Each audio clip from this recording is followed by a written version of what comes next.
పిల్లలకి స్కూల్ పాఠశాలైతే పేరెంట్స్‌కి స్కూల్ పేరెంట్స్‌శాల.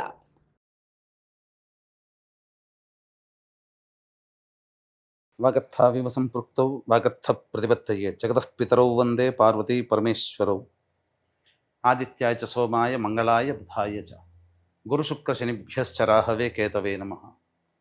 శృంగేరి జగద్గురు పీఠాధిపతులకి, కంచి పీఠాధిపతులకి నమస్కారములు తెలియచేసుకుంటూ కార్యక్రమాన్ని ప్రారంభిద్దాం. జూలై నెల 16వ తారీఖు నుంచి 31వ తారీఖు వరకు ద్వాదశ రాశుల వారికి సంబంధించినటువంటి శుభ అశుభ ఫలితాలు, ఏ రోజుల్లో మానసికంగా ఆనందంగా ఉంటారు, ఏ రోజుల్లో అసంతృప్తి ఆందోళనతో ఉంటారు, అలాగే ఏ రోజుల్లో ఖర్చులు ఎక్కువగా ఉంటాయి, ఏ రోజుల్లో ఆదాయ మార్గాలు ఎక్కువగా ఉంటాయి, ఉద్యోగ సమస్యలు, ఇలాంటి వివరాల గురించి క్లుప్తముగా తెలియజేసే ప్రయత్నం చేస్తాను.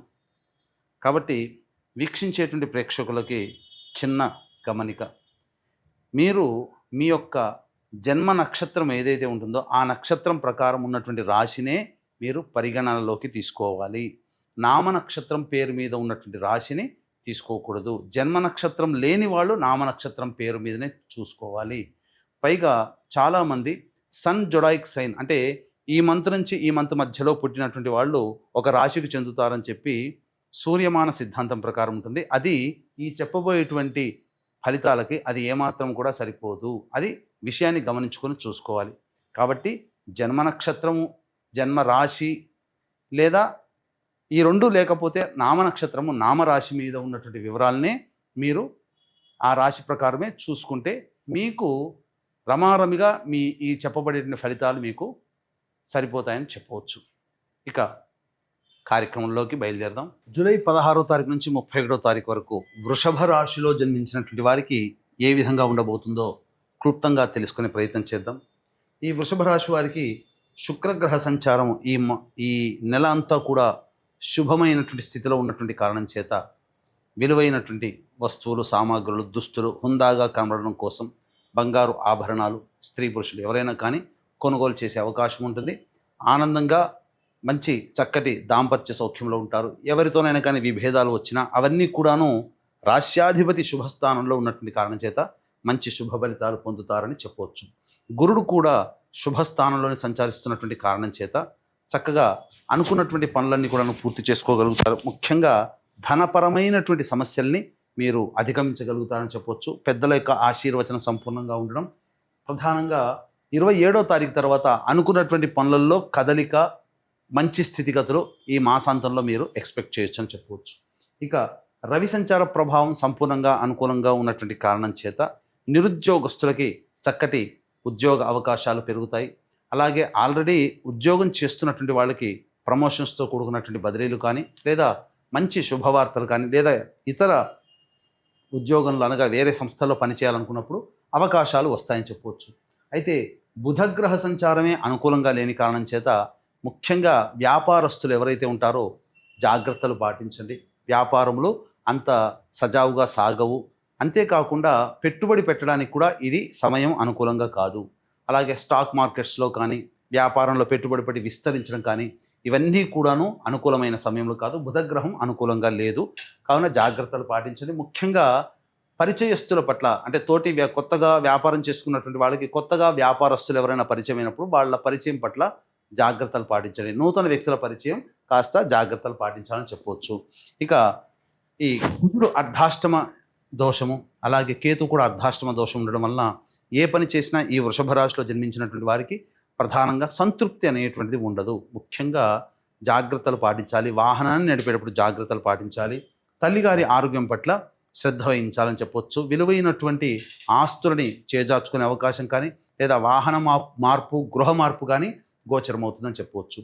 అయితే ప్రధానంగా ఈ యొక్క రాహువు సంచారము, శని సంచారము అనుకూలంగా ఉన్నటువంటి కారణం చేత అనుకున్నటువంటి పనులన్నీ కూడా సజావుగా పూర్తి చేసుకుంటారు. ముఖ్యంగా ఈ వృషభ రాశి వారికి చక్కగా యోగ కాలం అనే చెప్పవచ్చు. ఒక బుధుడు, కుజుడు, కేతు తప్ప మిగతా అన్ని గ్రహాలు కూడా అనుకూలంగానే ఉన్నాయి. కావున మంచి శుభ ఫలితాలు అనేటువంటివి కలుగుతాయి. కాకపోతే పెట్టుబడి సంబంధించినటువంటి విషయంలో మాత్రం, ధనపరమైనటువంటి నిర్ణయాలు తీసుకున్న విషయంలో మాత్రం జాగ్రత్తలు పాటించుకుంటే చాలా శుభ ఫలితాలు కలుగుతాయని చెప్పవచ్చు. ఇక వివాహం కావలసినటువంటి అబ్బాయిలకి అమ్మాయిలకి సంబంధించి గట్టిగా ప్రయత్నం చేస్తే తప్ప వివాహ సంబంధాలు కుదిరే అవకాశం లేదు. అయితే విద్యార్థులకి మాత్రము చక్కటి విద్య లభిస్తుంది. అన్ని విధాలుగా కోరుకున్నటువంటి యూనివర్సిటీలో మీకు సీట్ సంభవించే అవకాశం ఉంటుంది. కాబట్టి జాగ్రత్తలు పాటించవచ్చు. ఏ విధమైనగా చూసుకున్నప్పటికీ కూడా మంచి శుభ ఫలితాలు ఈ యొక్క వృషభ రాశిలో జన్మించినటువంటి వారు పొందుతారు. ఇక వృషభ రాశిలో జన్మించినటువంటి స్త్రీలకి ప్రధానంగా అన్ని విధాలుగా అనుకూలంగా ఉండేటువంటి సమయం అని చెప్పవచ్చు. కుటుంబ బాధ్యతలు పెరుగుతాయి. మీకు కోరుకున్న చోటనే, అనగా ఎక్కడైతే మీరు ఇప్పుడు ఉన్నారో కోల్పోయిన చోటనే మళ్ళీ తిరిగి గౌరవాన్ని పొందే అవకాశం మీకు ఉంటుంది. కాబట్టి చక్కగా మిమ్మల్ని అందరూ ఆదరిస్తారు. మీ మాటకి విలువ పెరుగుతుంది. కుటుంబంలో కూడా మిమ్మల్ని ఇప్పటివరకు చిన్న చూపుగా చూసినటువంటి కుటుంబ సభ్యులు మీకంటూ ఒక గుర్తింపునివ్వడం, మీ మాట వినడం, తద్వారా వారికి మీ మాట వినడం ద్వారా వారికి మంచి లాభం జరిగే అవకాశం ఉంటుంది. ఈ రాశిలో జన్మించినటువంటి అమ్మాయిలకి వివాహ సంబంధాల విషయంలో చాలా జాగ్రత్తలు పాటించాలి. ఇక ముఖ్యంగా సంతానం కోసం ఎదురు చూసేటువంటి వ్యక్తులకి మాత్రం శుభమైనటువంటి యోగం ఉంటుంది. కాకపోతే ఈ మంత్ ఎండింగ్లో ఈ 29, 30, 31 ఆల్రెడీ గర్భవతులైనటువంటి వాళ్ళు ఈ రాశిలో 29, 30, 31 తేదీల్లో జాగ్రత్తలు పాటించాలి. ఇక డాక్టర్ల సలహాలు తీసుకోక తప్పదు. విద్యార్థులకి మంచి శుభ ఫలితాలు విద్యార్థినులకి కలుగుతాయని చెప్పవచ్చు. తర్వాత చెప్పొచ్చేది ఏమిటంటే ముఖ్యంగా కుజకేతువు, బుధుడు తప్ప మిగతా అన్ని గ్రహాలు అనుకూలంగానే ఉన్నాయి. ఇక ఈ 16వ తారీఖు నుంచి 31వ తారీఖు వరకు రోజువారీ కార్యక్రమాలలో భాగంగా ఎలా ఉండబోతుంది అంటే మంచి చెడు, ఆదాయము, వ్యయము, సుఖము, కష్టము, దుఃఖము, ఇవన్నీ కూడా మనం తెలుసుకునే ప్రయత్నం చేద్దాం. 16వ తారీఖు రోజున అనవసరమైనటువంటి ఖర్చులు అధికంగా ఉంటాయి.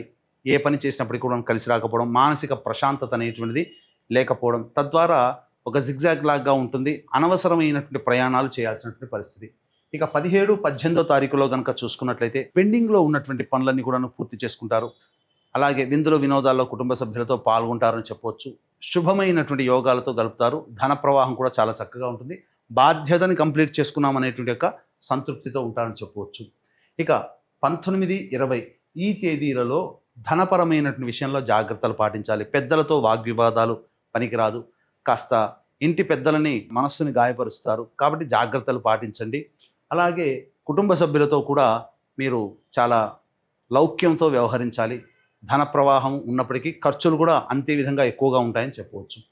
21, 22వ తారీఖుల్లో నిరుద్యోగస్తులకి ఉద్యోగం లభించే అవకాశాలు, మంచి శుభవార్త వింటారు. ఉద్యోగ సంబంధంగా మంచి శుభవార్త వింటారని చెప్పవచ్చు. ఇతరుల యొక్క సహాయ సహకారాలతో మీ పనులన్నీ కూడాను పూర్తి చేసుకుంటారు. రాని బాకీలు వసూలు అవుతాయి. అన్ని విధాలుగా ఆనందదాయకంగా ఉంటుందని చెప్పవచ్చు. ఇక వీక్షించేటువంటి ప్రేక్షకులు కూడా ఈ మాసం, ఆషాఢ మాసం, గురువారము, పునరుసు నక్షత్రముతో కూడుకున్నటువంటి 24వ తారీఖు రోజున, అటువంటి రోజున కాశీక్షేత్రంలో మన పీఠమాధుర్యంలో తండ్రి వైపు 3 తరాలు, తల్లి వైపు 3 తరాల్లో మరణించిన వారి ఆత్మతృప్తి కోసం అక్కడ పిండ ప్రదాన కార్యక్రమం బ్రాహ్మణుని పెట్టి చేయించడం జరుగుతుంది. అవకాశం ఉన్న వాళ్ళు ఈ పిండ ప్రదాన కార్యక్రమంలో మీరు నమోదు చేసుకోవచ్చు. ఎందుకంటే ఎక్కడ పెట్టినప్పటికీ కాశీక్షేత్రంలో పెట్టిన పిండ ప్రదానమే విశేషమైనటువంటి శుభఫలితం. అలాగే జాతకరీత్యా విద్య, వివాహ, ఉద్యోగ, దాంపత్య, అనారోగ్య సమస్యలతో బాధపడుతున్నటువంటి వారికి సర్వదోష నివారణ పూజలు హోమాలలో భాగంగా, మరియు మేష, మిథున, కర్కాటక, సింహ, కన్య, వృశ్చిక, ధనస్సు, కుంభ, మీన రాశుల్లో జన్మించినటువంటి వారికి సంబంధించి శనిదోష నివారణ హోమాలతో పాటుగా వారాహి, ప్రత్యంగిర, బగళాముఖి, రాజశ్యామల మరియు సుదర్శన హోమము, కాలభైరవ హోమం లాంటివి చేయించడం జరుగుతుంది. అవకాశం ఉన్న వాళ్ళు కార్యక్రమ తదనంతరం కాంటాక్ట్ చేసి మీ గోత్రనామాదులు నమోదు చేసుకోవచ్చు. ఇక 23, 24, 25 తేదీల్లో వాహనాన్ని నడిపేటప్పుడు జాగ్రత్తలు పాటించాలి. వాహన మరమ్మతులకి, గృహ మరమ్మతులకి ఎక్కువగా ఖర్చులు అవుతాయి. సంతోషం లేని ఇబ్బందులు ఉంటాయి. అంటే ఏ పని చేసినా సంతోషంగా ఉండలేకపోతారు. తల్లిగారి ఆరోగ్యం పట్ల శ్రద్ధ వహించాలి. ఇక 26, 27వ తేదీల్లో కనుక చూసుకున్నట్లయితే ప్రధానంగా మీ ఆరోగ్యం పట్ల శ్రద్ధ వహించాల్సినటువంటి పరిస్థితి. అలాగే వృధా కాలయాపన, ఏ పని యందు కూడాను ఆలోచనల వరకే ఉంటాయి తప్ప కార్యరూపం దాల్చదు. ఖర్చులు కూడా అధికంగా ఉంటాయని చెప్పవచ్చు. 28, 29, 30 మరియు 31 తేదీల్లో ఈ యొక్క వృషభ రాశిలో జన్మించినటువంటి వారికి మంచి అవకాశాలు కలుగుతాయి. అలాగే ధనపరమైనటువంటి సమస్యలు తీరుతాయి. కుటుంబ సభ్యులతో ఉన్నటువంటి పొరపచ్చాలు, మిత్రులతో ఉన్నటువంటి పొరపచ్చాలు తొలగి ఆనందంగా ఉంటారని చెప్పొచ్చు. ఏది ఏమైనప్పటికీ కూడాను చక్కగా ఈ మాసాంతంలో ఈ వృషభ రాశిలో జన్మించినటువంటి వారికి మంచి శుభ ఫలితాలు కలుగుతాయి. ధనపరమైన సమస్యలు తీరుతాయని చెప్పవచ్చు. ఇక ఈ వృషభ రాశిలో జన్మించినటువంటి వారు సమస్యల పరిష్కారం కోసం ప్రతిరోజు కూడాను రావి చెట్టు చుట్టూ వీలైతే నారాయణాయ నమః అంటూ 27 ప్రదక్షిణలు చేసి ఆ రావి చెట్టు దగ్గర ఆవు నేతితో దీపారాధన చేసి వెనక్కి తిరిగి చూడకుండా ఇంటికి వచ్చేయండి. ఈ విధంగా చేస్తే చాలా మటుకు సమస్యలు ప్రశాంతంగా తగ్గుతాయి. ఇప్పుడు చెప్పినటువంటి సమస్యల కంటే ఇంకా విభిన్నంగా మీరు సమస్యలు ఎదుర్కొంటున్నట్లయితే దగ్గరలోని మంచి ఉపాసనా పరులైనటువంటి జ్యోతిష్యులను సంప్రదించి వారి సలహాలు సూచనలు పాటిస్తే మరింత శుభమైనటువంటి ఫలితాలు పొందుతారని తెలియజేస్తూ, అవకాశం ఉంటే ఆషాఢ అమావాస్య రోజున మా ఆధ్వర్యంలో జరిగే పిండ ప్రదానము మరియు సర్వదోష నివారణ పూజల హోమాల్లో గోతనామాలు నమోదు చేసుకునే ప్రయత్నం చేయండి. సర్వం శ్రీ ఉమామహేశ్వర పరబ్రహ్మార్పణమస్తు.